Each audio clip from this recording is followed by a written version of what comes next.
It was political will and a heck of a lot of compromise which got this deal over the finish line. The Brexit negotiators had brought Commission President Ursula von der Leyen and UK Prime Minister Boris Johnson about 98% of the way, but that final stretch was about what each side could stomach politically.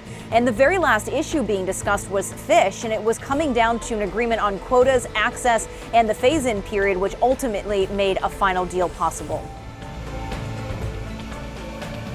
One big thing that the EU had to give up on was this notion that it would be able to keep the UK aligned with its labor, environment, and state aid rules as a way to ensure fair competition in the future. That alignment has been replaced with a new arbitration mechanism and the ability to impose tariffs to re-level the playing field if needed. The EU also gave in on the European Court of Justice being used in any trade disputes which may arise, and it's also made concessions on access to UK fishing waters. It secured a short-term stability period of 5.5 years, but after that, things are going to have to be renegotiated.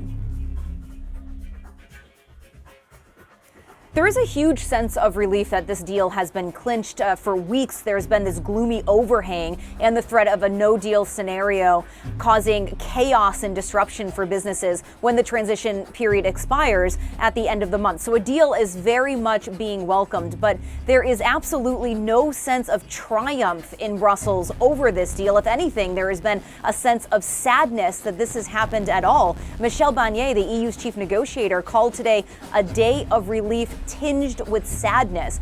This has not been an enjoyable process for Brussels, the breaking away of a member state, and they certainly do not want this to be repeated in the future.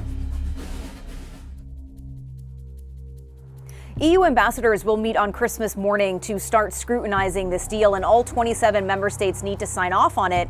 And things are getting off to a pretty good start because France's Emmanuel Macron and Germany's Angela Merkel, the two heavyweights of Europe, they have already showed their support for this. Member states also need to make a decision on whether they should provisionally apply this deal, meaning that they would put it in force on January 1st, even without Parliament signing off. And MEPs have already said that they don't have enough time to review the treaty, which is hundreds of pages long, so they will vote retrospectively early next year, but this deal is set to be in place by the end of the year.